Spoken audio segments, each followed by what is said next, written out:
Good morning, ladies and gentlemen. It is March 23rd, 2014. Another beautiful day in Portland, Oregon is about to begin. I'm just a few moments out of bed.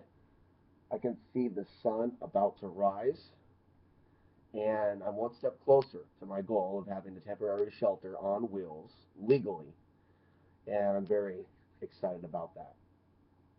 What I want to talk about is Portland in a deeper light, specifically the way some of the people in Portland treat me, have treated me, will treat me when they catch wind of my ideas, specifically ideas about this local area. First of all, I don't want to have any unnecessary um, confusion lingering in the air. For those of you watching on Facebook, for those of you watching on YouTube, for those of you watching in some other way, Portland is a special place. Portland has some great places nearby where one can survive in and get resources in the event of a emergency. Portland is a place where at times seems to be a Gaia utopia. When you're in the right place at the right time and the elements are working right and the community is there. It also has a dark side. And a lot of the dark side relates to, in my opinion, and apparently I'm not the only one that feels this way. There's been books written.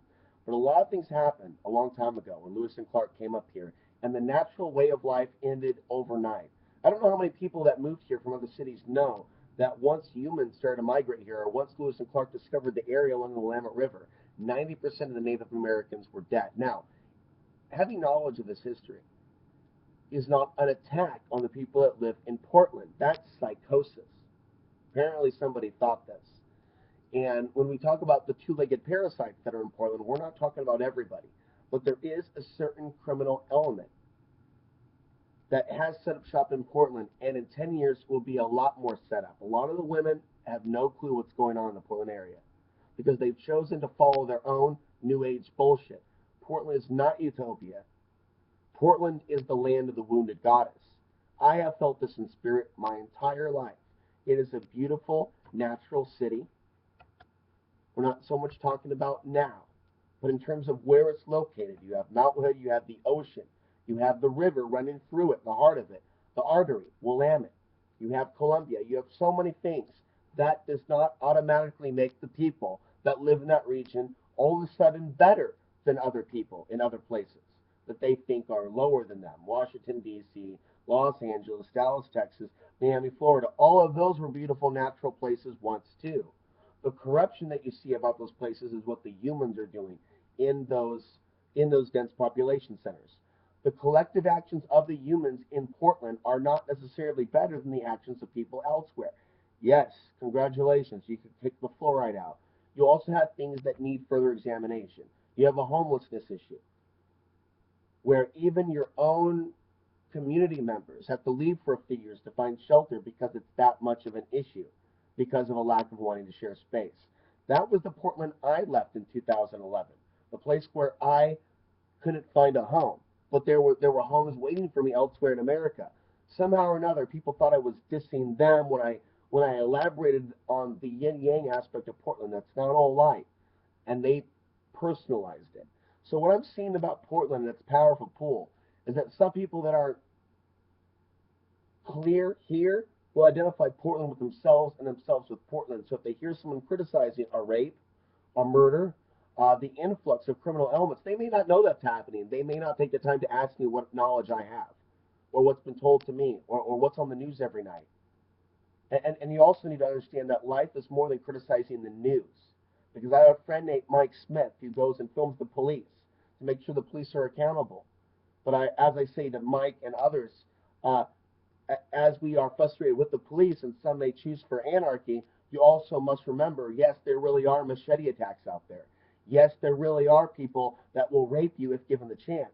So as we try to ease into a more independent community mindset, we have to be willing to protect each other. We just can't have an attitude of just stand by while people get hurt. We have to be participants in keeping the streets safe. Keep Portland clean, they say, on the side of the little badges of the rent-a-cops downtown.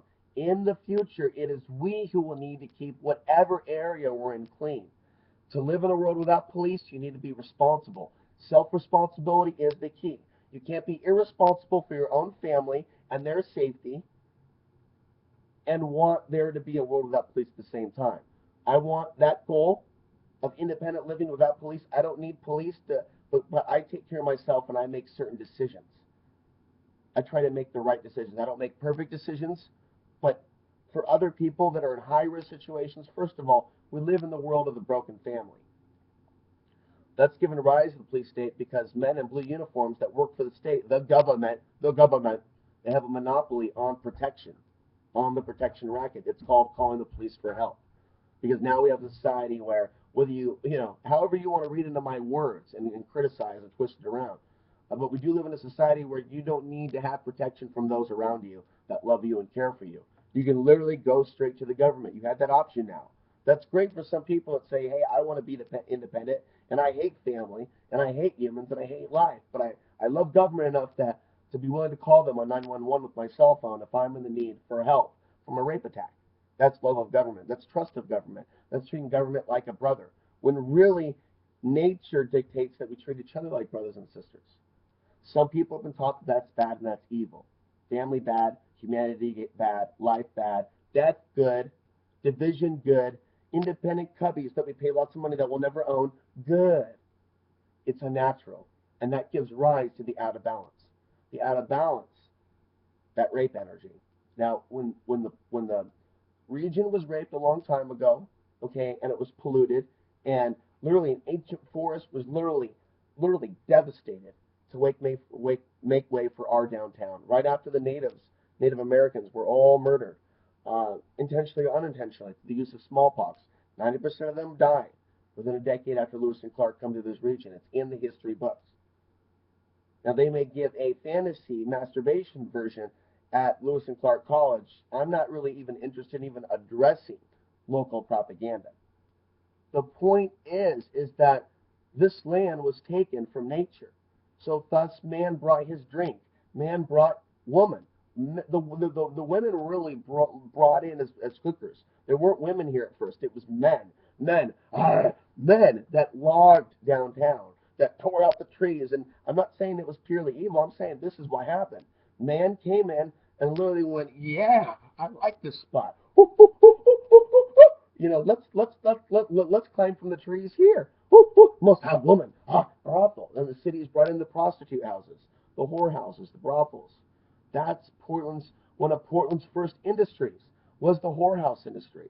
So the men could keep moving as they went through and cleared the logs. Make it exciting. Bring the women in. Yeah, fuck the women for money. Yeah. Woo! And then 50 years later, once the trees are clear, then bring more people and put the women up there. Hey, soldier. Hey. And all of that happened. All of that happened in the Portland area. And so much more. Then a period happened where men would make money and get drunk, and they would go to a place called Old Town. Same Old Town as today. And they'd go get drunk, and hey, here's a little more, sir. Oh, you look like you're a strapping young lad. Oh, yeah, 22-inch python's been lifting trees all day. You need another drink? Here, it's on the house. Then, put a little when they're not looking and open the trap door and kick that motherfucker down the door. He'd wake up, fucked up on a ship. Yo, in the Navy now, boy. How do you like your freedom? How do you like that late night of drinking? Fast forward to the modern world. All the crack, all the heroin, all that is right above the Shanghai tunnels. Why do I bring this to your attention? Because there's a connection between the past, the present, and the future on an etheric level. And there are those peddling New Age bullshit in the city that tell me, Alex, you're focusing on the negative to hurt me and stop the message, which is sickening. And I'm not associated with those people anymore. Anyone that says you can't talk about the light and the dark in order to help raise awareness. You only say that there's only light, and you ignore everything else. Otherwise, you're a part of the problem. And they start going zombie on me as their pitch changes. That's negative energy. That's the same negative energy that pushed me out of Portland.